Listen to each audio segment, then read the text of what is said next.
My husband is cheating on me, but I don't care. My mother thinks I'm insane. I told my husband from day one, if you ever want to cheat, just leave. Don't sneak around. If someone can take you, they can keep you. He laughed and said I was his forever. That was 18 months ago. Now our neighbor, a literal supermodel, cooks him dinner every night while I work late, and I'm testing my own philosophy. We moved into our penthouse 6 months ago. Madison moved in next door the same week. 24, Ukrainian, signed with elite models. Her husband is 55, controls her bank accounts, makes her ask permission to buy groceries. I envy you renovating, she told us. Victor won't let me change anything. Says I have no taste. My husband Kyle immediately offered to let her help with ours. I was working 60-hour weeks at the firm. He worked from home. It made sense. At first, it was innocent. Madison would bring coffee, give opinions on paint colors. Then she discovered Kyle loved hiking, something I despise, and started joining his morning trails. They'd return laughing, sweaty, sharing inside jokes. Then came the cooking. You work so late, she said. Kyle shouldn't eat alone. In Ukraine, we never let neighbors go hungry. Every night, I'd come home to empty dishes from her apartment. Borscht, vareniki, chicken Kyiv, Kyle's favorites, which she'd somehow learned. Her husband doesn't eat with her? I asked once. Victor works late too. Moscow hours, Kyle explained. She's lonely. 2 weeks ago, I came home to find them covered in paint, renovating our guest bathroom together. Madison wore one of Kyle's old shirts. They didn't hear me come in, too busy laughing about some YouTube video they'd watched. Oh, you're early. Madison jumped up. I'll go. You two need couple time. After she left, Kyle couldn't stop talking about how helpful she'd been, how she had an eye for design, how Victor was wasting her potential. I told my mother everything. She exploded. You're just letting this happen? Ban her from your home. If Kyle wants to cheat, that's his choice. You're insane. You're enabling this. No, I'm seeing if my husband is trustworthy. If Madison can steal him with borscht and hiking, he was never mine. Mom called me deranged, said I was testing him on purpose. Maybe I was. But I needed to know, was Kyle the man who chose me forever? Or just another guy waiting for something better? Last night changed everything. I came home at midnight from a client dinner. The penthouse was dark except for candlelight from the dining room. Kyle and Madison sat at our table, wine glasses empty, her hand on his. They jumped apart when I walked in. It's not what it looks like, Kyle said immediately. Madison was crying. Victor hit me. I didn't know where else to go. I saw the bruise on her cheek, the cut on her lip. Why didn't you call the police? I asked. He owns me, she whispered. My visa, my modeling contract, everything is through his company. If I report him, I get deported. Kyle looked at me desperately. I told her she could stay here tonight. In the guest room. I studied them both. Madison's tears seemed real. The bruise was definitely fresh, but something felt off. Of course you can stay, I said. Mom called while Madison was showering. I hired a private investigator. What? You won't protect your marriage, so I will. He's been following Kyle for a week. Mother, they haven't had sex. Yet. But your husband goes to her apartment every day when you're at work. For hours. Maybe they're just friends. The investigator has photos. They're intimate. Cuddling on her couch. Her in lingerie while he's there. Him zipping up her dress. My chest tightened. Send them. The photos arrived instantly. Kyle and Madison on her balcony. Her in a silk robe. His arms around her waist. Another of them on her couch. Her head on his shoulder. His hand in her hair. One of him fastening her dress while she held her hair up. I was still staring at them when Madison came out in my robe. Thank you for letting me stay. You're so kind. Kyle is lucky to have someone so understanding. Understanding. Right. I smiled. Madison, can I ask you something? How did you get that bruise exactly? She touched her cheek. Victor's ring when he backhanded me. Which hand? His right? Victor was left-handed. I'd seen him sign for packages multiple times. And this happened tonight? An hour ago. But Victor's been in Moscow all week. His Instagram shows him at a conference. Madison went pale. Kyle stood up. How would you know that? He asked. I follow him. Interesting that he can abuse her from 3,000 miles away. The room went silent. Madison's tears had stopped completely. Kyle was looking between us like a trapped animal. Then my phone buzzed. The private investigator. You need to see this. Just took this photo. Someone's in your apartment. The photo showed our bedroom. Through the window, a figure was going through my dresser. We were all in the living room, which meant someone else was in our home. Kyle, I said slowly. Who else has our keys? His face went white. Madison's phone rang. She looked at the screen and dropped it. The caller ID said, wife. But Madison didn't have a wife. Unless, I freeze with my hand halfway to my phone, watching Madison's screen light up on the floor where she dropped it. The caller ID glows bright against the dark hardwood. Wife. Kyle steps toward the bedroom and I grab his wrist hard enough that he stops. My attorney brain kicks in before my emotions can take over. We need evidence. We need to secure the scene. We need the police here before whoever is in our bedroom destroys whatever they came for. I pull out my phone and dial 911 with my free hand, while keeping my eyes locked on both Kyle and Madison. She hasn't moved to pick up her phone. The ringing stops, and the screen goes dark. Madison's tears have completely disappeared from her face. She stands there in my bathrobe with her arms crossed, watching me like she's calculating something. Kyle tries to pull away from my grip, but I hold on tighter. The dispatcher answers and I report an active break-in at our address. Someone is in our bedroom right now going through our things. Madison stares at her phone on the floor like it might explode. Kyle's face has gone from confused to pale as he realizes what's happening. The dispatcher tells me officers are on their way and asks if we're in immediate danger. I tell her we're in the living room and the intruder is in the bedroom. She instructs us to stay where we are and keep the line open. Madison finally bends down to pick up her phone, but I tell her to leave it. She freezes halfway to the floor and looks at me.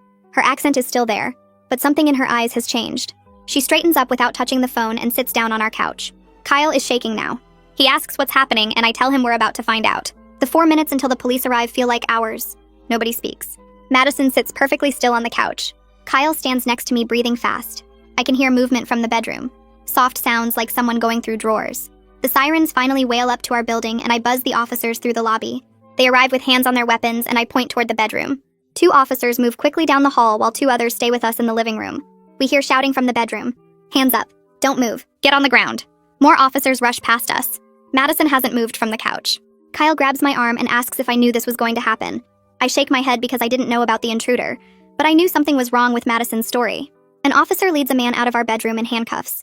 He's maybe 30, wearing all black, with a camera bag over his shoulder. He claims he's building maintenance checking a leak, but the officer holds up a phone showing photos of documents. My documents. Files from my home office. Client contracts and financial records. The man can't explain why building maintenance would be photographing legal files at midnight. The officers sit him down on our dining room chair and start asking questions. I step closer and study his face. I've seen him before. The lobby. He signed in as Madison's guest. Twice last week. I remember because I noticed the same name 2 days in a row when I checked the lobby logs looking for package deliveries. I tell the responding officer that this man visited Madison's apartment multiple times recently. Madison goes completely white. Her hands grip the edge of the couch cushion.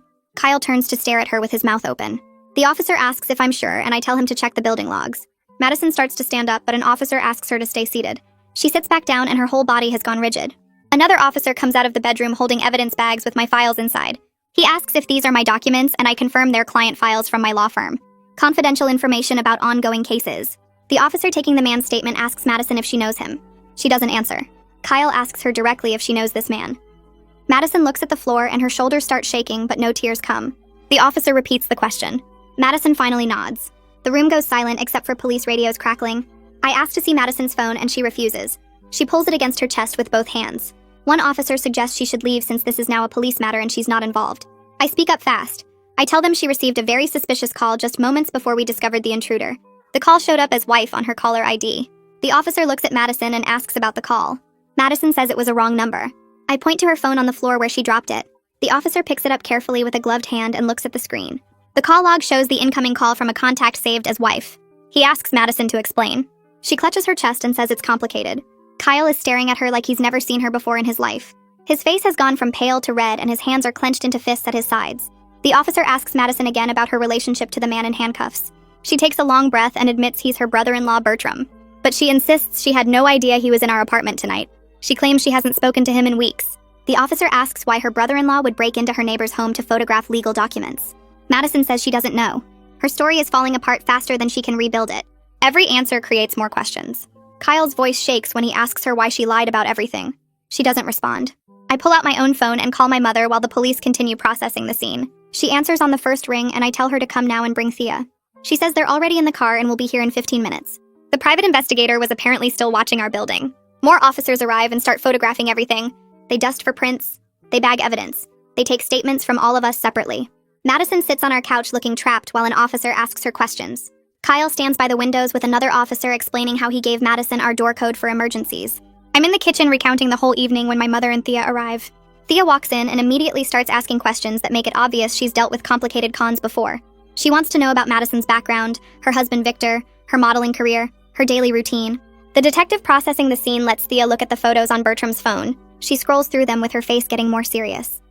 She shows the detective something and they talk in low voices. Thea comes over to me and explains that Bertram was specifically targeting documents related to my firm's client list and ongoing cases. He photographed files about 3 different clients, all of them wealthy tech executives going through divorces. This wasn't random. Someone wanted specific information about my professional work. Madison tries to stand up and leave, but the officers ask her to stay for more questioning. She sits back down on our couch and I notice something I hadn't before. When she's stressed, her Ukrainian accent completely disappears. She sounds American. Born and raised somewhere in the Midwest, maybe. The officer notices too and asks where she's originally from. Madison stumbles over her answer. Kyle finally speaks up from across the room. His voice is flat and defeated. He admits that Madison told him 2 weeks ago she was actually married to a woman named Alexia, not Victor. He says she claimed Victor was just a cover story because her modeling agency Elite was conservative and wouldn't accept her being gay. She said she needed to pretend to be straight to keep her career. Kyle believed her.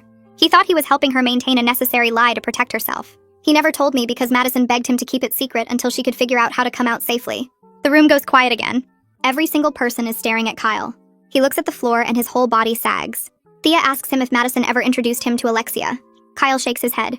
She asks if he ever saw proof of Madison's modeling contract. He shakes his head again. She asks if he ever actually met Victor in person. Another head shake. Thea turns to me with an expression that says everything. Madison played my husband completely. She found his weaknesses and exploited every single one. His need to be helpful, his desire to be trusted, his pride in being someone's confidant. She used all of it to gain access to our home and our lives while setting up whatever this operation was supposed to be. I turn to Kyle and my voice comes out flat and cold. He opens his mouth to explain, but I hold up one hand. The detective finishes processing the scene and approaches us with his notepad. Kyle starts talking fast about how Madison told him she was married to a woman named Alexia instead of Victor. He says she claimed Victor was a fake cover story because her modeling agency wouldn't accept her being gay. He believed her completely. She begged him to keep it secret until she could figure out how to come out safely. He never questioned it. He never told me. He spent weeks helping her plan some escape from a situation that didn't exist while I worked late and trusted him. My chest feels tight, but my face stays blank. The detective asks Kyle when Madison first told him about Alexia. Kyle says it was 2 weeks ago during one of their morning hikes. She cried on the trail and he comforted her. The detective writes this down and asks if Kyle ever met Alexia or saw proof of Madison's modeling contract. Kyle shakes his head twice. The detective asks if he ever met Victor in person. Another head shake. I watch Kyle realize how completely he was played. His face goes pale and he sits down hard on our couch. Madison is still sitting across from us with her hands folded in her lap. Her accent is completely gone now and she sounds American. Midwest, maybe. The detective notices and asks where she's originally from. She stumbles over her answer and says Ukraine. But it sounds like a question.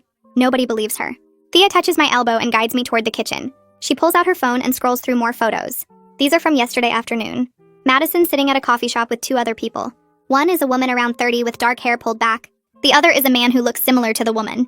They have papers spread across the table. Thea zooms in and I can see building floor plans, security schedules, lists of names. My name is on one of the lists. Thea swipes to another photo showing Madison pointing at something on the floor plan. The woman is taking notes. The man is on his phone. Thea says they met for over an hour and left separately. She says her partner Holden followed Madison back to the building while Thea followed the other 2 to a hotel downtown. This wasn't random. This was planned and coordinated. Madison had help and they targeted our building specifically. I look back at the living room where Madison sits with the officers. She looks small and scared, but I know now it's all performance. Everything about her was performance. A new detective arrives and the officers brief him quickly. He's older than the responding officers with gray hair and sharp eyes. He walks into our living room and introduces himself but doesn't shake hands. He looks at the scene and asks the officers questions in a low voice. Then he turns to me and asks what I do for work. I tell him I'm an attorney at a corporate firm downtown. He asks what kind of cases I handle. I say mostly high-asset divorces and business disputes. He asks if any of my current clients are particularly wealthy or have sensitive information. My stomach drops. I think about my current caseload and 3 names jump out immediately. All 3 are tech executives going through complicated divorces. All 3 have given me extensive financial discovery documents, bank records, business valuations, investment portfolios, asset lists, everything someone would need for identity theft or corporate espionage. I keep copies of everything in my home office because I work late here several nights a week. The detective sees my face change and asks what I'm thinking. I tell him about the 3 clients and their documents. He asks where I keep the files. I point toward my home office down the hall. He calls over the forensic technician and they head that direction together. I follow them to my office and watch the technician photograph everything. My desk is neat like I left it, but my laptop is open. I always close it when I'm done working. The technician checks the browser history and finds searches I didn't make. My clients' names, their companies, their spouses, divorce settlement amounts. Someone sat at my desk and researched everything. The detective asks if anyone else has access to this room. I shake my head and then stop. Kyle was home alone several times when Madison visited. She could have come in here while he was in another room. Or maybe he let her in. Maybe he showed her everything thinking he was helping her understand business or giving her advice. I feel sick. The detective asks if I password protect my files. I say yes, but my laptop auto-logs in when it opens. Basic security that suddenly seems incredibly stupid. The technician finds more evidence. My desk drawer was opened. Files were moved. Someone went through everything carefully and put it back almost perfectly. Almost. The detective asks Kyle to come to the office. Kyle walks in looking miserable. The detective asks if Madison was ever alone in this room. Kyle says yes. He says she was in the apartment alone a few times when he ran errands. He gave her our door code 3 weeks ago in case of emergencies. The detective writes this down, and his expression shows what he thinks about that decision. Madison is still in the living room with the officers when the detective returns. He sits across from her and starts asking questions. His voice is calm but firm. He asks about Alexia and Bertram. Madison's face crumbles and she starts crying again. The detective waits. Madison says Alexia is her wife and Bertram is Alexia's brother. She admits Alexia sent Bertram to get the documents tonight. She insists she didn't know the plan until this evening. She says Alexia became obsessed with making a big score, and Madison was just trying to keep her happy. The detective asks why Madison moved into this building. Madison says it was Alexia's idea. The detective asks about Victor. Madison admits Victor never existed. The Instagram account was fake. The abusive husband story was fake. Everything was designed to gain sympathy and access. The detective asks about the bruise on her face. Madison touches her cheek and says she did it herself with makeup. The cut on her lip is real, but she bit it on purpose. The detective asks how many other residents she targeted. Madison says she doesn't know. Alexia handled the planning. Madison just did what she was told. The detective doesn't look like he believes her. Kyle is standing in the doorway listening to everything. His face looks destroyed. He believed every word Madison said. He thought he was helping someone escape abuse. He gave her our security code and access to our home.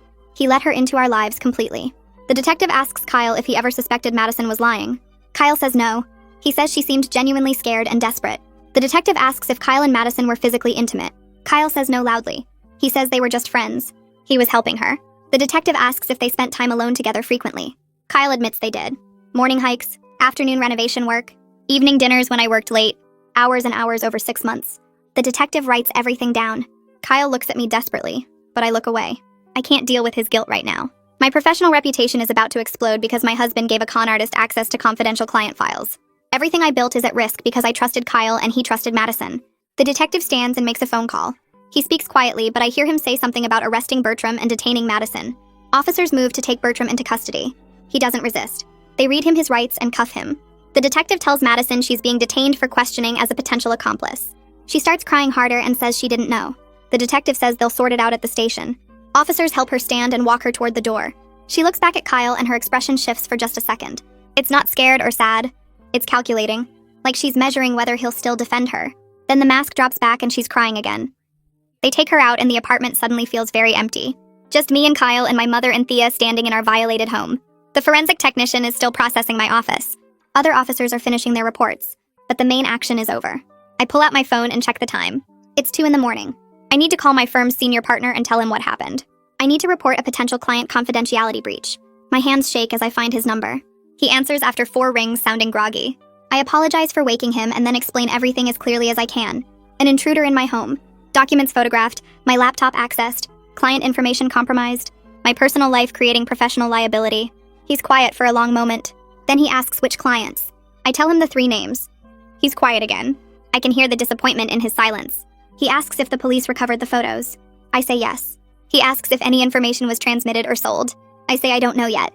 He tells me to come to the office first thing in the morning. We'll need to notify the clients and assess the damage. He says we'll figure it out, but his tone says my partnership track just derailed. He hangs up and I stand in my kitchen holding my phone. My mother is watching me with sad eyes. Thea is talking quietly to the detective. Kyle is sitting on the couch with his head in his hands. The detective finishes with the officers and comes over to me. He says Bertram is being charged with burglary and attempted theft of confidential documents. Madison is being held for questioning and they'll determine charges based on what they learn. He says I should expect follow-up questions over the next few days. He hands me his card and leaves with the remaining officers. The forensic technician finishes in my office and packs up his equipment. He tells me not to use my laptop until their tech team examines it. He leaves too. Then it's just the 4 of us. Me and Kyle and my mother and Thea. The silence is crushing. Nobody knows what to say. My mother goes to the kitchen and starts making tea like that will fix anything. The kettle whistles and she pours 4 cups. We sit around our dining table where Kyle and Madison sat with wine just hours ago. The candles are still there, burned down to nothing. Thea breaks the silence and explains what she and Holden discovered. They've been tracking Madison for 3 days since my mother hired them. They suspected something larger than a simple affair when they saw Madison's movement patterns. She met with the same 2 people multiple times. She spent hours studying our building's layout. She asked questions to other residents about security and schedules. Thea says Madison has been in this building for exactly 6 months. Thea checked with building management and found reports of small thefts and security breaches over that same period. A resident's credit card information stolen. Another resident's identity used to open accounts. Building access codes mysteriously changing. Madison wasn't just targeting us. She was working the entire building as part of a larger operation. Thea shows me her investigation file with photos and timelines and notes. It's extensive and professional. My mother hired good people. Thea says they couldn't prove anything until tonight when Bertram made his move. Now the police have everything they need. I walk into my home office with Thea following close behind me. The laptop sits on my desk exactly where I left it this morning. Innocent looking. Thea pulls on gloves before touching anything and opens the browser history. My stomach drops as I see the searches. My client names, their business holdings, divorce settlement amounts, property valuations, bank account details. Someone went through everything systematically while I was at work. Thea scrolls through the timestamps and they match perfectly with days Kyle admitted Madison was here alone. She takes screenshots of everything while I stand there feeling sick. Kyle appears in the doorway and I turn to face him. He looks at the screen and goes pale. I ask him directly how many times Madison was in this apartment without him present. He stammers that maybe 3 or 4 times when he ran to the store or picked up takeout. Never more than 30 minutes, he swears. Thea shows him the browser history timestamps and some sessions lasted over an hour. Kyle's face crumbles as he realizes Madison lied to him about staying in the living room. She told him she was watching TV or checking her phone. Instead, she was in here stealing my client's confidential information. I feel rage building but keep my voice steady as I ask what else he let her do unsupervised. He insists nothing else, just those few times he thought she was trustworthy. I laugh and it sounds bitter even to my own ears. Thea bags my laptop as evidence and says the forensic team will do a full analysis. She asks if I kept any client files in physical form here. I show her the filing cabinet and she photographs everything before we go through each folder. Nothing appears physically missing, but that means nothing if Madison photographed documents with her phone. We spend 2 hours cataloging every file, every piece of paper, every note. My mother brings coffee at some point, but I barely taste it. The sun comes up and I haven't slept. I shower and put on my best suit like armor. The drive downtown feels surreal. My firm occupies floors 12 through 15 of a glass tower. I've worked here for 7 years, built my reputation case by case. Now I'm walking into the senior partners conference room to explain how I compromised everything. 3 partners sit at the table with our cybersecurity director. Their faces are professional, but I can read the disappointment. I lay out what happened as clinically as possible. The neighbor who gained access to my home, the break-in, the laptop history showing unauthorized searches. They ask questions and I answer each one honestly. How long did this person have access? Did I ever discuss clients by name at home? Were any physical documents photographed? The cybersecurity director takes notes and says they'll need my laptop for a full forensic audit. He asks about my backup systems and cloud storage. I tell him everything is password protected, but Madison had access to my apartment for months. She could have watched me type passwords, could have installed keyloggers, could have done anything. The senior partner who recruited me 7 years ago looks tired. He says they'll need to notify all affected clients about the potential breach. My partnership track that was supposed to happen next year suddenly feels very far away. They're professional about it. No yelling, no accusations. Just quiet disappointment that somehow feels worse. They tell me to take the rest of the day to get my personal affairs in order. We'll reconvene tomorrow to discuss next steps. I leave the conference room and several colleagues turn away rather than make eye contact. My reputation is crumbling in real time. Kyle is sitting in our living room when I get home. He stands up when I walk in and starts talking. He says he's so sorry. He never meant for any of this to happen. Madison seemed so genuine. I hold up my hand and cut him off. My voice is calm but cold when I tell him to pack a bag and stay at a hotel while I figure out what comes next. He protests that nothing physical happened with Madison. I laugh and the sound is harsh. I tell him I don't care if he touched her or not. He let her into our home, into our lives, into my office. He gave her access to everything and kept secrets for weeks. The physical affair doesn't matter because the betrayal of trust is already complete. He starts crying and saying he'll do anything to fix this. I tell him the only thing he can do right now is leave. He asks for how long and I say I don't know. Maybe a week. Maybe forever. He needs to let me think without him here reminding me of how stupid I was. He goes to pack and I sit on the couch staring at nothing. My mother calls but I don't answer. 20 minutes later, Kyle comes out with a suitcase. He tries one more time to apologize and I just point at the door. After he leaves, I change all the locks using my phone app. Change the security code, change the elevator access, erase him from the building systems entirely. It takes 10 minutes to undo 18 months of shared life. My phone rings and it's Mia from the firm. She asks if I need company and I say yes before I can think better of it. She arrives 30 minutes later with her laptop and a box of file folders. Mia has been my friend for 5 years since she started as a junior associate. She doesn't ask questions about Kyle or Madison, just sets up at my dining room table and starts helping me organize evidence for the firm's internal investigation. We create a timeline of every interaction I can remember. Every time Madison was in the apartment. Every conversation. Every moment that seemed innocent but now looks suspicious. Mia takes notes in her precise handwriting while I talk. She asks clarifying questions that help me remember details I'd forgotten. The time Madison asked about my morning routine. The day she wanted to know which clients kept me working late. The casual questions about building security. Everything that seemed like friendly interest was actually intelligence gathering. We work for hours building a comprehensive document. Mia photographs everything Thea collected earlier. We cross-reference timestamps from the building's guest log with my work calendar to show when Madison had unsupervised access. By evening, we have a file that would make any prosecutor proud. Mia closes her laptop and finally asks if I'm okay. I tell her honestly that I don't know. She hugs me and says the firm will get through this and so will I. The detective calls while Mia is packing up her things. He says they've identified Madison and I should sit down for this. Her real name is Madison Volkov, and she's wanted in 2 other states for similar operations. She targeted a doctor in Boston last year, got access to his home under similar pretenses, stole patient records and sold them for identity theft. Before that, she worked over a venture capitalist in Seattle. Same pattern of befriending the target, gaining access, stealing confidential business information. The detective says Alexia Cobb is Madison's wife and partner in these schemes. They've been running cons together for at least 3 years that law enforcement knows about. Probably longer. He says I don't feel lucky. I feel like an idiot who fell for the oldest trick in the book. The detective says he'll be in touch as the investigation continues.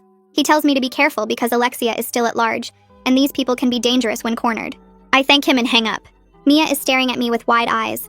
I tell her what the detective said and she looks sick. She says she's staying the night and I don't argue.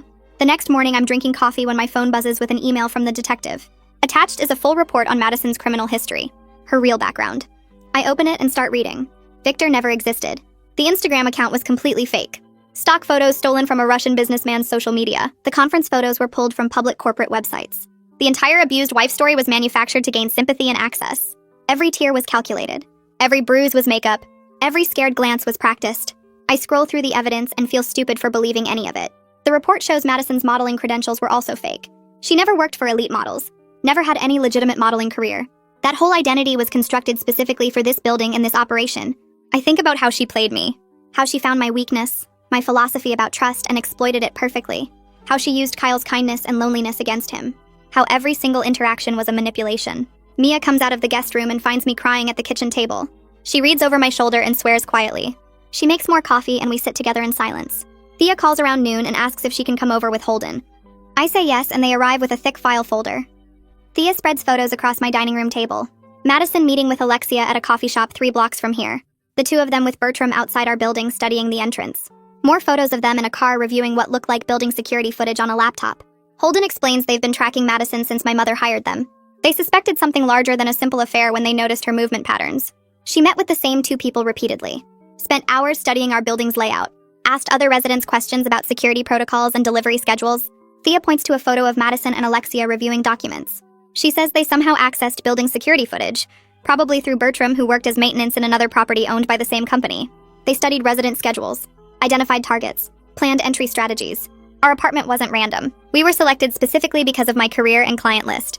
Holden shows me more photos of Bertram entering our building wearing maintenance uniforms on 3 separate occasions over the past month. He had been inside before the night we caught him. Thea says they have evidence of Madison casing at least 5 other apartments in the building. We were just one of multiple active operations. I meet with building management the next afternoon. The property manager looks uncomfortable as she pulls up Madison's lease file. She confirms the lease was paid for 6 months upfront in cash by a shell company registered in Delaware. The background check came back clean, but now they're discovering it was completely falsified. Fake employment verification, fake references, fake credit history, everything designed to pass a standard screening. The property manager says they're implementing new protocols after this. More thorough background checks, verification calls to previous landlords, credit checks through multiple agencies. She apologizes repeatedly, but it doesn't change what happened. I ask about the other residents Madison targeted. The property manager says they're still investigating, but at least 2 other apartments reported suspicious activity. One resident had credit card information stolen. Another had their identity used to open fraudulent accounts. Madison and her crew were working the entire building as a criminal enterprise. I ask why nobody noticed sooner. The property manager admits they had reports of security breaches, but attributed them to normal urban crime. Nobody connected the pattern until now. I leave the meeting feeling angry at everyone, including myself. The firm's legal team schedules depositions for the following week. I sit in a conference room with 3 attorneys while they assess liability and potential malpractice claims. They ask the same questions over and over. When did I first meet Madison? How often was she in my home? Did I ever discuss clients by name? Were any documents left accessible? Did I have proper security protocols? I answer everything honestly, even though each question feels like an accusation. 3 clients have already contacted the firm demanding answers. One is threatening to sue both me personally and the firm for negligence. Another wants to know exactly what information was compromised and how it will be secured. The third is simply furious that I brought work home and failed to protect confidential files properly. The legal team explains they're trying to get ahead of potential lawsuits and bar complaints. They need comprehensive documentation of everything that happened. I spend 6 hours going through every detail while they take notes and record everything. By the end, I feel hollowed out. My career that I built so carefully is hanging by a thread because I trusted the wrong person and married someone with terrible judgment. Kyle keeps calling, but I send every call to voicemail. He leaves long messages apologizing and begging to talk. I delete them without listening all the way through. We communicate only by text about practical matters. He asks about his belongings, and I tell him to coordinate with building management for a time when I'm not home. He asks about bills, and I forward him his half. He asks if we can try counseling, and I don't respond. My mother calls every day wanting me to file for divorce immediately. She says Kyle enabled everything and doesn't deserve another chance. I tell her I can't make that decision yet while I'm drowning in depositions and client meetings and damage control. She argues that waiting just prolongs the pain, but I need time to process everything else before I can handle ending my marriage. Kyle texts asking if there's any hope for us. I stare at the message for a long time before typing back that I don't know. He responds immediately asking what he can do. I tell him the truth, which is that nothing he does now changes what he already did. The trust is gone and I don't know if it can be rebuilt. He texts back saying he'll wait as long as it takes. I don't respond because I don't know what to say to that. The detective calls 3 days after everything falls apart to tell me they executed the warrant on Madison's apartment. I meet him at the police station where he spreads evidence photos across a conference table. Surveillance cameras hidden in picture frames. A laptop with software for monitoring wireless networks. Fake passports showing Madison's face with 5 different names. Driver's licenses from 3 states. A filing system with tabs for 6 different building residents, including detailed notes about our schedules, our jobs, our visitors. My file is thickest. Notes about my late work hours. Client names she must have overheard through walls or windows. Photographs of me leaving for the office with timestamps. Kyle's daily routine mapped out in careful handwriting. The detective points to another folder labeled with a couple's name from the 4th floor. Same level of detail. Same calculated surveillance. We weren't special or chosen. We were just one target in a larger operation running simultaneously throughout the building. The detective shows me printed emails between Madison and someone named Alexia, discussing which residents had the most valuable access. My name appears frequently because of my client list. High net worth divorces mean financial records and asset information. Madison specifically requested assignment to me after researching my firm online and identifying me as worth the effort. Every conversation about hiking was planned. Every cooking session was strategy. She learned Kyle loved those specific Ukrainian dishes by going through our trash and finding takeout containers, then researched the recipes. The detective walks me through a timeline they built from Madison's notes.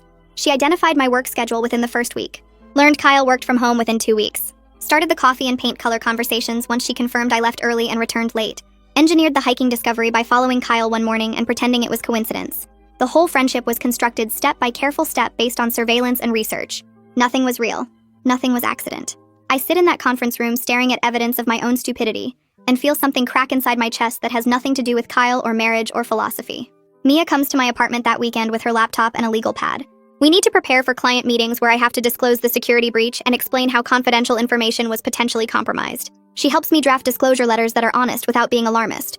We practice what I'll say when clients ask how this happened, how I'll explain that I brought work home and failed to secure it properly, how I'll take responsibility without making excuses.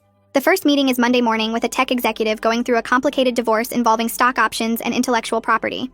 I sit across from him in a conference room and watch his face change as I explain. He's angry but controlled.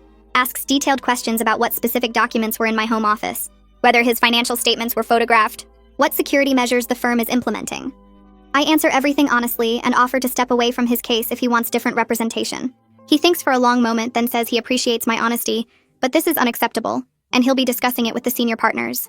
The second meeting goes similarly. A woman whose husband is hiding assets offshore. She's understanding but furious that her private financial information was accessible to criminals. Says she trusted me to protect her interests, and I failed that basic responsibility. I don't argue because she's right. The third client threatens to sue both me and the firm for negligence and breach of fiduciary duty. Says his case involves sensitive business information that could damage his company if it gets out. His attorney is already drafting a complaint. I sit through his anger without defending myself because there's no defense that matters. The detective calls again Tuesday afternoon. Alexia and 2 other accomplices disappeared. Madison's phone records show she made 3 calls in the 20 minutes between when I confronted her about Victor and when the police arrived. Alexia got enough warning to run. They're tracking financial records and communications, but the operation was sophisticated. Multiple shell companies, Bitcoin transactions, encrypted messaging apps. Alexia might have already left the country with fake documents like the ones they found in Madison's apartment. The detective says they're working with federal agencies now because the scope crosses state lines and involves identity fraud. But he's honest that people this organized usually have escape plans. Madison stayed behind either because she was genuinely surprised or because she was the expendable one. Either way, the main architect of the whole thing is gone. I move through the next 2 weeks barely sleeping. Depositions with the firm's legal team. Client meetings where I explain and apologize. Damage control sessions with senior partners. Security consultations about what went wrong and how to prevent it happening again. I come home each night to the penthouse that doesn't feel safe anymore. The living room where Madison sat crying with her fake bruise. The kitchen where she cooked all those calculated meals.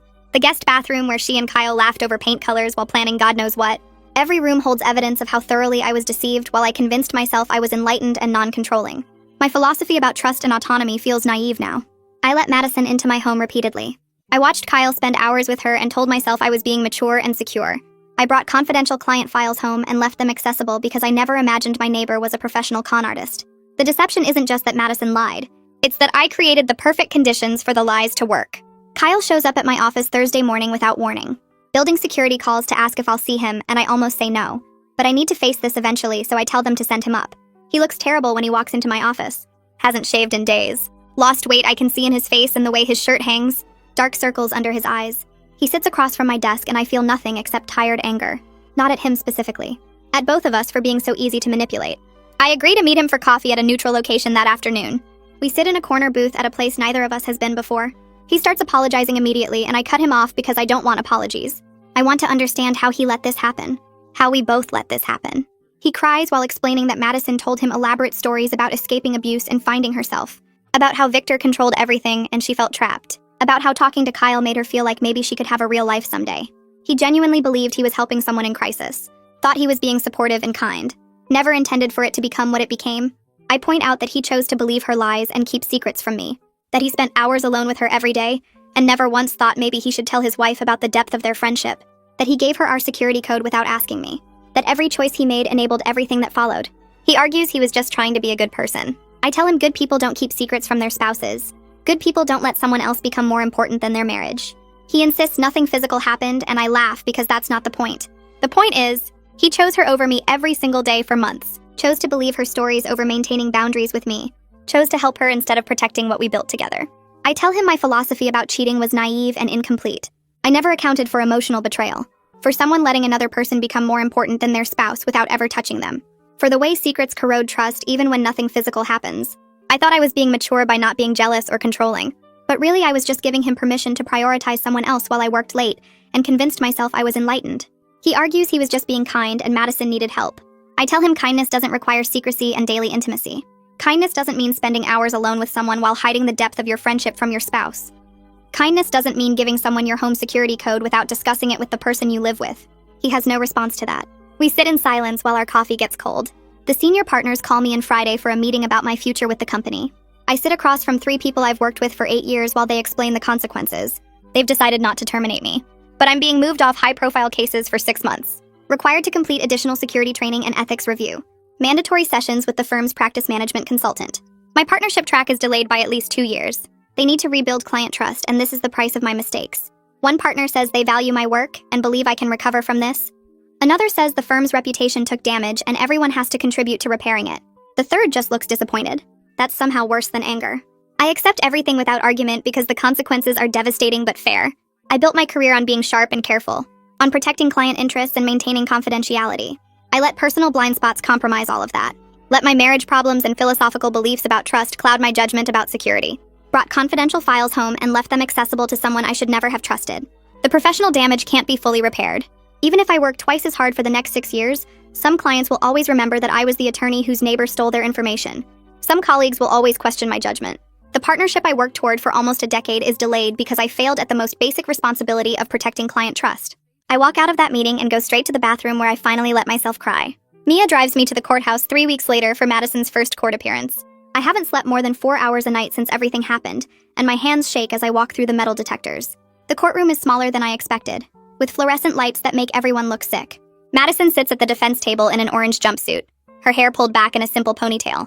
She looks smaller somehow, less like the confident woman who cooked borscht in my kitchen, and more like someone caught in a trap. The judge enters and we all stand. I watch Madison's face as the charges get read out loud. Conspiracy to commit theft, identity fraud, unauthorized access to confidential information. Her public defender, a tired-looking woman with gray roots showing, argues that Madison was coerced by her wife. She presents emails that supposedly show Alexia threatening Madison, controlling her movements, forcing her participation. But the prosecutor has phone records showing Madison made dozens of calls to potential targets before moving into our building. Text messages where she bragged about how easy it was to gain Kyle's trust. Photos of her meeting with Alexia and planning the operation weeks before she ever knocked on our door with coffee. Madison's face stays blank through all of it. No tears, no remorse, just that same calculating look I saw the night everything fell apart. The judge sets a preliminary hearing date for 2 weeks out and denies bail. Madison glances back at the gallery as they lead her away, and our eyes meet for just a second. I expect to see something. Fear, regret, maybe even anger. But there's nothing there except cold assessment, like she's already working out her next move. The preliminary hearing happens on a gray Tuesday morning that matches my mood perfectly. I take the stand and swear to tell the truth while Madison watches from the defense table. The prosecutor asks me to describe the timeline of her access to our home. I walk through every detail. The coffee visits that turned into paint consultations, the hiking trips with Kyle, the dinners she cooked while I worked late, how she wore his shirts and learned his favorite foods and slowly became part of our daily life. The prosecutor shows me the photos from my home office, my laptop screen displaying client names, my filing cabinet with folders spread open, my notes about divorce settlements and financial assets. I identify each one and explain what confidential information was visible. Madison's lawyer objects repeatedly, but the judge lets most of it in. When I describe coming home to find them having dinner by candlelight, Madison leans over and whispers something to her attorney. They both look at Kyle, who's sitting in the back row looking miserable. The prosecutor asks if I noticed anything unusual about Madison's behavior. I tell them about the fake bruise, the story about Victor, the phone call from someone labeled wife. The courtroom gets quiet when I explain how her accent disappeared under stress, how her tears stopped the moment she realized I'd caught her in a lie. Madison's lawyer tries to argue I'm biased because of jealousy over my husband's friendship with her client. But I look directly at Madison when I answer. I tell the court I wasn't jealous. I was testing my philosophy about trust and discovered my husband failed and my neighbor was a criminal. Madison stares back at me with those empty eyes, and I realize she's not thinking about the charges or the evidence. She's thinking about what story might reduce her sentence, what angle might work on a jury, what manipulation might still be possible. The judge finds probable cause to proceed to trial, and Madison gets led away without looking back. Kyle's email arrives that night while I'm reviewing case files at my temporary apartment. The subject line says, "I'm sorry," and I almost delete it without reading. But something makes me open it anyway. He writes 12 paragraphs taking full responsibility for everything that happened. He says he was lonely because I worked so much. He says Madison seemed genuinely hurt and he wanted to help. He says he knows now that he was manipulated, but at the time it felt like friendship. He offers to cover all my legal fees from the firm's investigation. He says he'll pay any settlement costs if clients sue. He provides his lawyer's contact information and says he's already moved money into an account I can access. He ends by saying he understands if I never forgive him, but he needs me to know he's truly sorry. I read it 3 times looking for excuses or justifications, but there aren't any. Just acknowledgement that his choices enabled everything that followed. It's too little and way too late. The damage to my career and reputation can't be fixed with money. The violation of trust can't be repaired with apologies. But at least he's finally being honest about the scope of what his secrets cost us both. I don't respond to the email. I save it in a folder with all the other evidence from this disaster and close my laptop. Thea calls the next morning and asks if we can meet for coffee.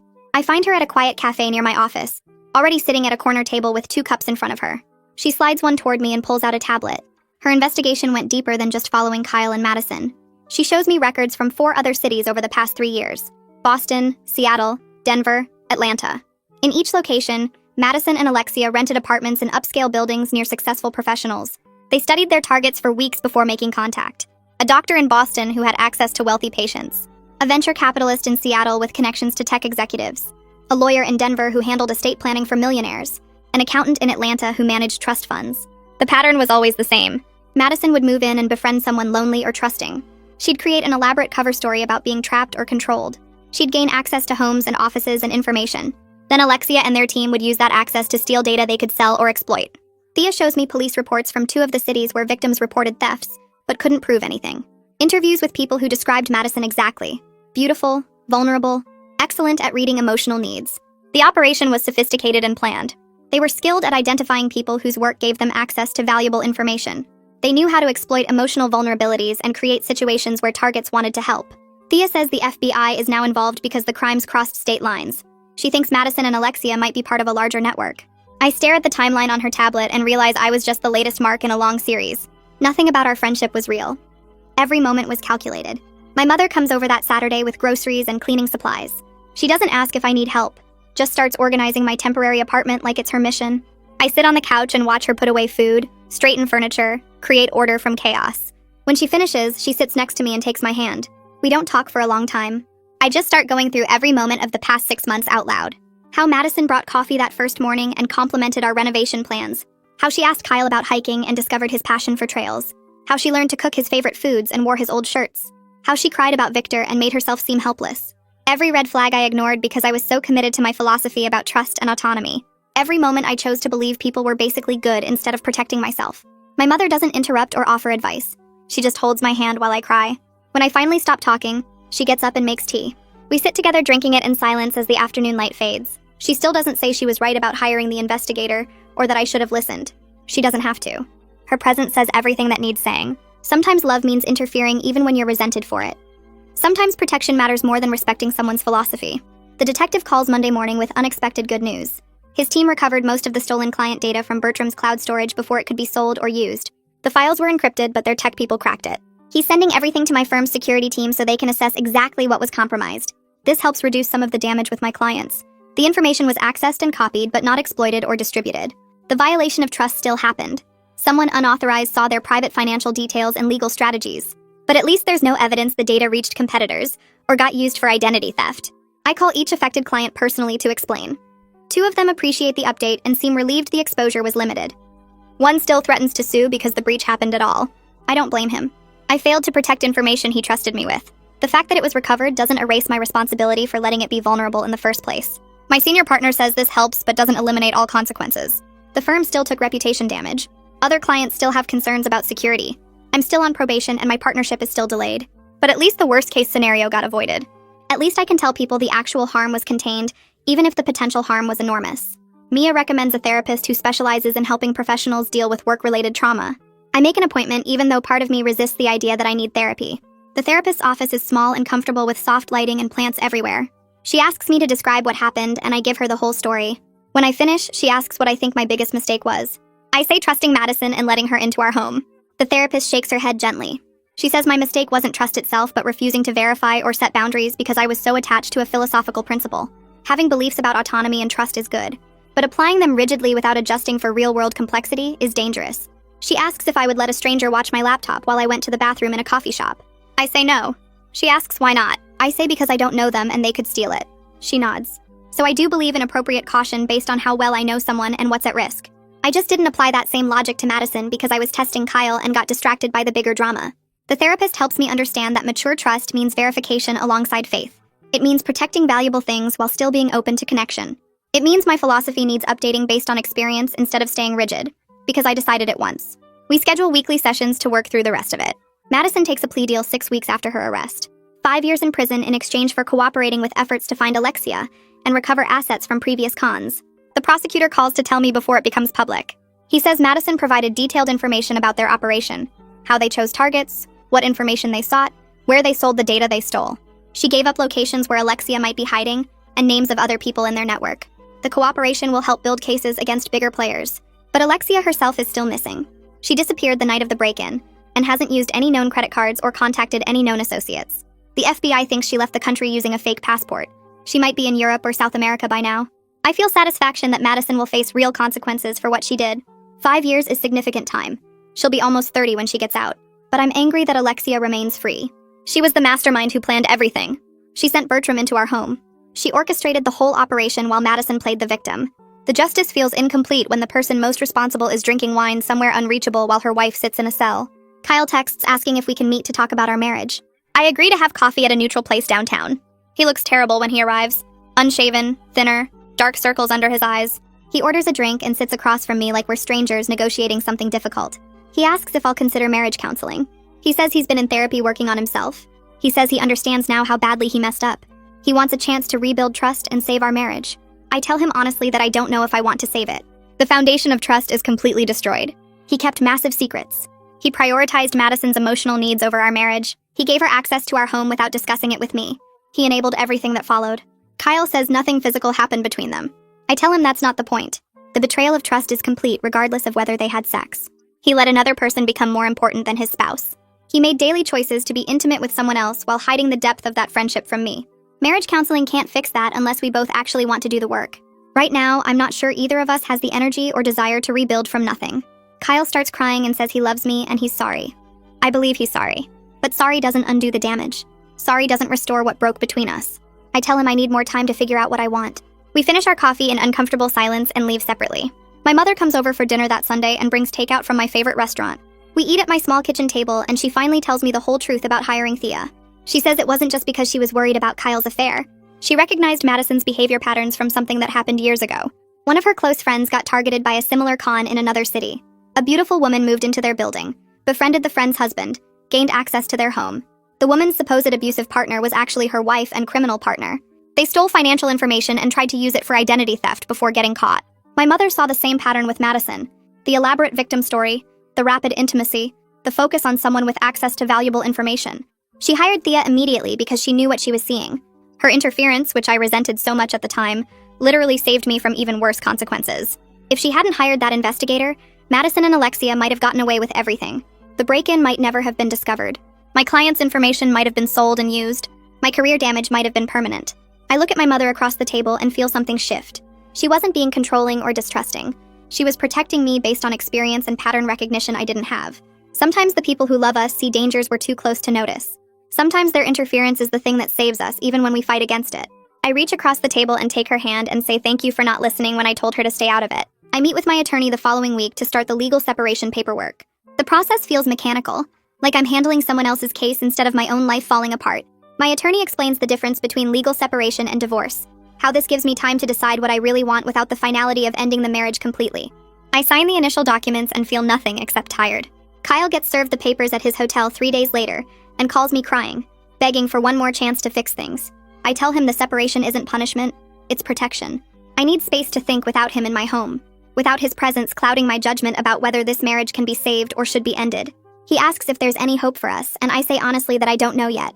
The movers come the next weekend to pack up Kyle's belongings. I stay at my mother's house because I can't watch him box up 8 years of our life together. When I return that evening, half the closets are empty. His office is cleared out, and the penthouse feels hollow.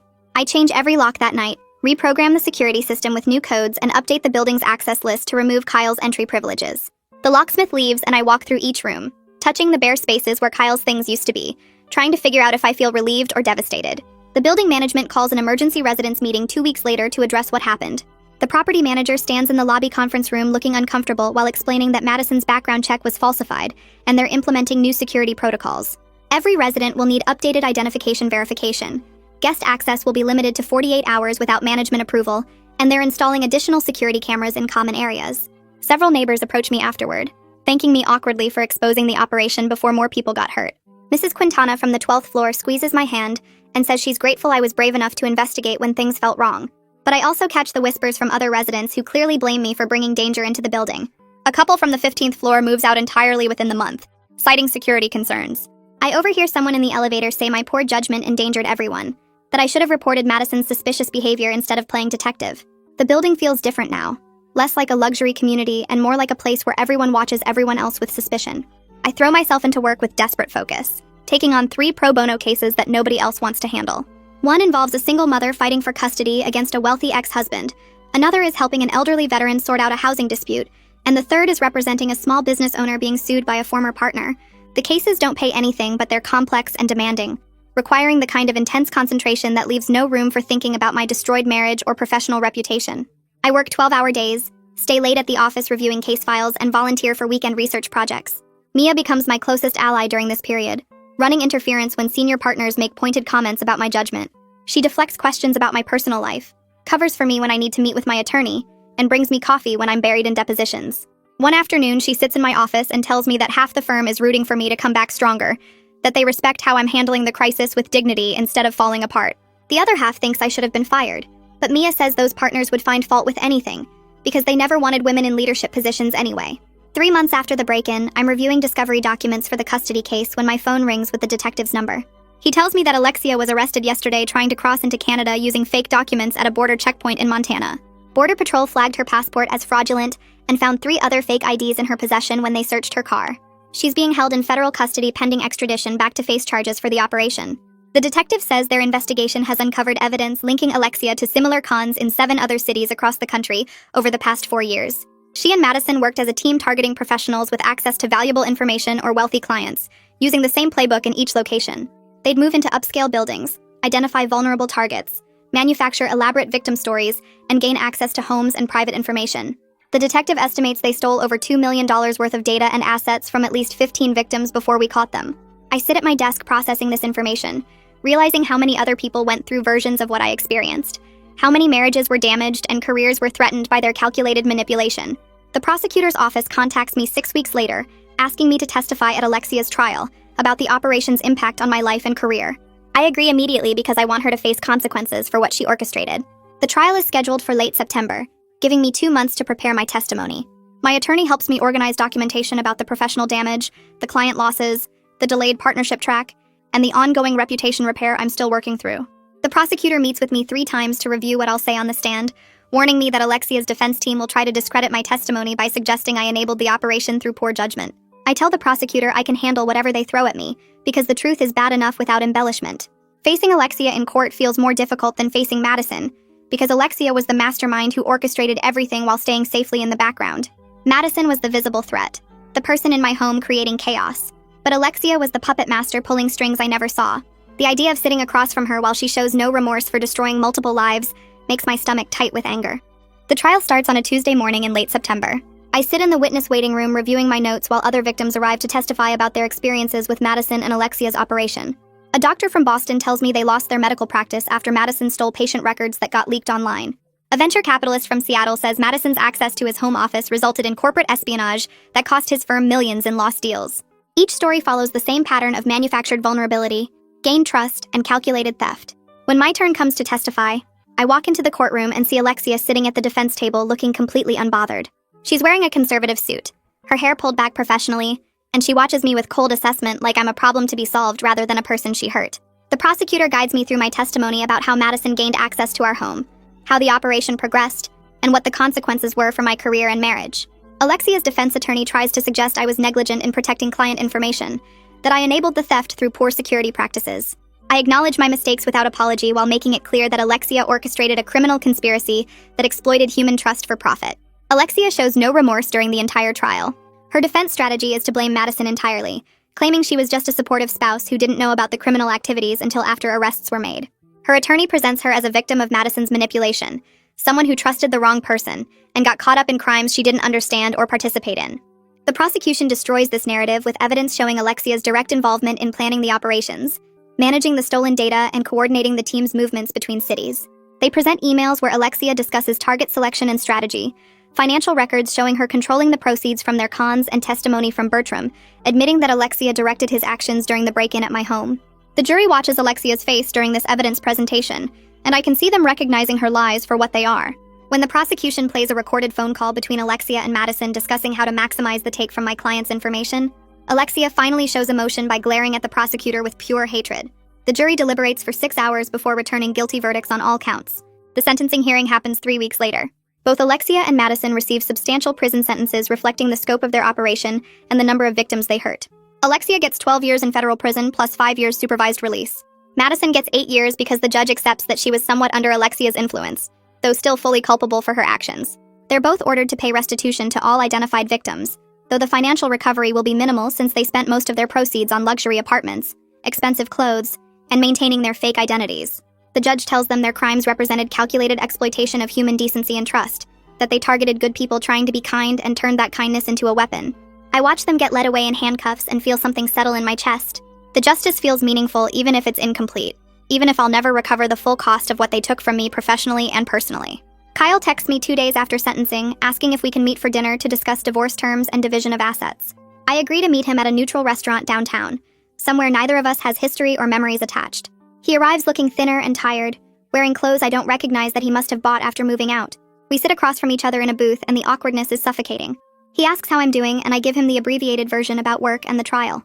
He tells me about his new apartment in a different neighborhood, his job search since he quit his remote position, and his therapy sessions. We order food neither of us really eats while discussing asset division, like we're strangers negotiating a business transaction, rather than people who once promised forever to each other.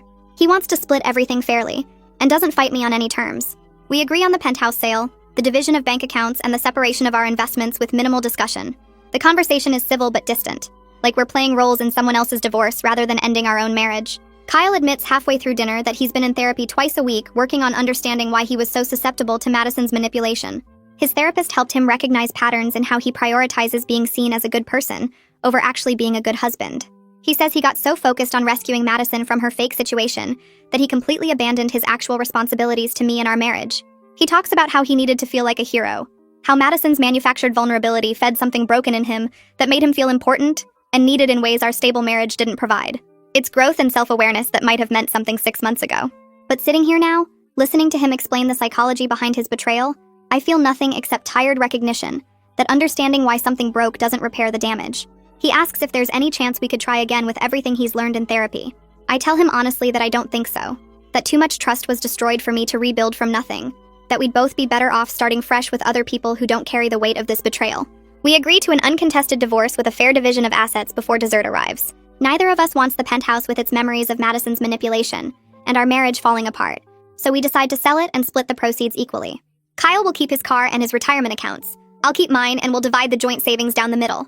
There's no fight about furniture or belongings because neither of us cares enough to argue over material things after everything else that's been lost.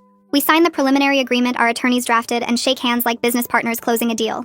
The paperwork gets finalized 4 months after that night when everything exploded, when we discovered someone in our bedroom and Madison's whole facade crumbled. The divorce decree arrives in the mail on a Tuesday afternoon, and I sign it without crying, file it with the other documents from this period of my life, and feel nothing except relief that it's finally over. The senior partners call me into the conference room 3 weeks after the divorce papers arrive. I walk in expecting another round of professional consequences, another reduction in responsibility, but their faces aren't angry. The managing partner gestures to a chair and slides a folder across the table. Inside is my performance review for the probationary period, filled with notes about my work on the smaller cases they assigned me, my handling of client communications, my cooperation with the internal investigation. They acknowledge that I worked harder than anyone expected during the worst months of my career, that I rebuilt client trust one case at a time, that I never complained about the demotion or made excuses for what happened. The managing partner tells me they're offering me a path back to significant cases starting next month, though partnership is delayed by at least 2 years while I continue proving my judgment and reliability. I accept without hesitation, because I understand that trust, once broken, requires years to rebuild, and I'm lucky they're giving me the chance at all. Mia gets promoted to partner 2 months later, and I attend the ceremony without jealousy or resentment. She worked for it and earned it. And when she gives her acceptance speech, she mentions how much she learned from working with me during the crisis, how I showed her what professional integrity looks like even when everything is falling apart. Several colleagues who avoided me for months start nodding as she speaks, and I realize her generosity is helping repair my reputation in ways I couldn't do alone. After the ceremony, she hugs me and whispers that she recommended me for 2 of her overflow cases, high-value clients who specifically requested someone with experience handling complex personal situations. The work starts flowing back gradually, not the flood of cases I had before, but steady referrals from people who respect how I handled disaster with honesty, instead of deflection. 6 months after the break-in, I sign the lease on a smaller apartment in a neighborhood across town. The building has better security than the penthouse, keycard access for every floor, cameras in all common areas, a doorman who actually checks identification. My mother helps me move in and spends an entire weekend arranging furniture and hanging curtains, chattering about color schemes and natural light without mentioning Kyle's name once. She brings takeout for dinner and we eat sitting on boxes in the living room, and she tells me the apartment feels like a fresh start, like a place where I can build something new without ghosts watching from every corner. I sleep better the first night there than I have in months. No memories of Madison's fake tears or Kyle's betrayal embedded in the walls. I run into Kyle 3 weeks later at a coffee shop 2 blocks from the courthouse. He's waiting for his order when I walk in, and we both freeze for a second before he smiles tentatively and asks how I'm doing. We end up sitting at a corner table for 20 minutes having the most genuinely friendly conversation we've had since everything exploded. He tells me he's been dating someone from his therapy group, a woman who survived her own manipulation and understands why he fell for Madison's act. He looks lighter somehow, less burdened by guilt, and I realize I feel nothing except mild curiosity about his happiness. There's no anger left, no lingering attachment, just 2 people who used to be married comparing notes on their separate lives. He asks if I'm seeing anyone, and I tell him not yet, but maybe soon, and he nods like he understands that I needed time to figure out who I am without him or the marriage we built. Thea and Holden become unexpected friends over the following months. They invite me to dinner occasionally to share updates on other cases they're working, and Thea tells me that exposing Madison and Alexia's operation helped break up a larger network of similar cons targeting professionals in major cities. The FBI connected their scheme to at least 12 other victims across 6 states, all following the same pattern of manufactured vulnerability and strategic access to confidential information. Holden shows me surveillance photos from a case in Chicago, where they caught another team using identical tactics, and knowing my disaster helped protect other people makes the whole nightmare feel slightly less pointless. We toast to small victories, and they tell me I'm stronger than most people they've worked with, that most victims of elaborate cons never recover their professional standing the way I'm rebuilding mine. A colleague from another firm contacts me about a pro bono case 8 months after everything fell apart. Another attorney got targeted by a different con artist who used a fake emergency to gain access to her client files, and she's facing ethics complaints and potential disbarment while trying to prove she was manipulated rather than negligent. I meet with her at a neutral location and recognize the shame in her eyes, the desperate need to make someone understand that she wasn't stupid or careless, just human. I spend 3 hours walking her through everything I learned about documenting the manipulation, gathering evidence of the con artist's pattern, demonstrating to ethics boards that reasonable precautions failed against sophisticated deception, Turning my disaster into something useful for others feels like meaningful progress, like finding purpose in the wreckage. A year after that night when everything unraveled, I'm sitting in my apartment reviewing case files and realize I'm genuinely happy. Not the naive happiness I had before when I thought my philosophy about trust made me enlightened, but authentic satisfaction with the life I've rebuilt from nothing. My apartment is smaller, but it's mine, decorated with furniture I chose without compromise. My partnership is delayed, but my client list is growing again with referrals from people who respect how I handled crisis with integrity. My philosophy about trust has evolved from idealistic nonsense to realistic wisdom about human nature, about the importance of verification alongside faith, about the difference between trusting blindly and trusting wisely. I'm not the same person who moved into that penthouse 18 months ago, and I'm grateful for that because she was setting herself up for exactly what happened. My mother and I have dinner every Sunday now, and our relationship is stronger than it's ever been. She never says I told you so about Kyle or Madison, never gloats about being right when I was wrong, just sits across from me each week sharing updates about her book club and asking about my cases. Sometimes I catch her looking at me with quiet satisfaction, not because I suffered, but because I survived and grew from the experience. She tells me once that she's proud of how I handled everything, how I took responsibility instead of making excuses, how I rebuilt instead of running away. Coming from her, someone who rarely gives compliments, it means more than any professional achievement. I start dating again casually, meeting people through friends and work connections, approaching new relationships with updated boundaries that balance openness with appropriate caution. My philosophy about trust has evolved from the naive idealism I started with to realistic wisdom about human nature. I still believe in giving people chances, but now I verify instead of just trusting. I watch for patterns instead of ignoring red flags. I protect my professional life instead of letting personal relationships compromise it. The men I date now get honesty about what happened and what I learned, and the ones who can't handle my wariness don't get second dates. I'm not interested in proving I'm healed by rushing into something new, just slowly building connections with people who understand that wisdom sometimes comes from disaster. The firm officially restores me to full standing 18 months after the break-in. The managing partner calls me into his office and tells me they're assigning me a major case representing a tech executive in a complex divorce with millions in assets and complicated business holdings. My first instinct is anxiety about the parallels to what happened, about handling confidential information for wealthy clients after my security was compromised. But then I realize I'm uniquely qualified for this case precisely because I understand the stakes and vulnerabilities, because I know how con artists target professionals with access to valuable information, because I can protect this client in ways other attorneys might miss. I accept the case and spend the first week implementing security protocols that go beyond standard practice, protecting client data like I should have protected my own. The case goes to trial 8 months later, and I'm ready in ways I never was before. Every document is organized, every witness prepared, every angle covered 3 times over. My client trusts me completely because I've been honest about what happened and what I learned, and that honesty builds something stronger than the blind faith I used to offer. The opposing counsel tries to paint my past security breach as evidence of incompetence, but I address it directly in my opening statement, explaining how surviving professional crisis taught me to protect clients better than attorneys who never faced consequences for their mistakes. The jury responds to that authenticity, and over 6 days of testimony, I dismantle the opposing side's arguments with precision that comes from rebuilding my skills from the ground up. When the verdict comes back in our favor with a settlement that exceeds our initial demands, my client hugs me in the courthouse hallway and tells 3 of his business partners about my work before we even leave the building. Those referrals turn into 3 major cases over the next 4 months, all high-profile tech executives with complex asset divisions and confidential business holdings, and the firm's senior partners notice. They call me into a meeting and restore my partnership track to the original timeline, acknowledging that I've not only recovered from the crisis, but emerged as someone uniquely qualified for sensitive cases requiring both legal expertise and hard-won wisdom about security and trust. 2 years after that night when Madison's phone showed a caller ID that unraveled everything, I sit in my smaller apartment reviewing case files for tomorrow's client meeting and feel something unexpected settle in my chest. Genuine contentment. Not the forced optimism I performed for months while rebuilding, but real satisfaction with who I've become through disaster and recovery. My marriage to Kyle ended in an uncontested divorce that felt more like a business dissolution than the death of love. And I understand now that what we had was built on my naive philosophy about trust, rather than actual intimacy or partnership. Madison and Alexia are both serving prison sentences for their coordinated cons, and while that justice feels meaningful, it doesn't define my story anymore. My career took damage that required 2 years of relentless work to repair, but the attorney I am now understands vulnerabilities and human nature in ways my younger self never could, and that expertise makes me better at protecting clients who trust me with their most sensitive information. I learned that surviving betrayal with integrity matters more than never being betrayed at all, that wisdom sometimes requires disaster as tuition, and that my philosophy about trust needed updating from idealistic theory to realistic practice that verifies while still believing in human goodness.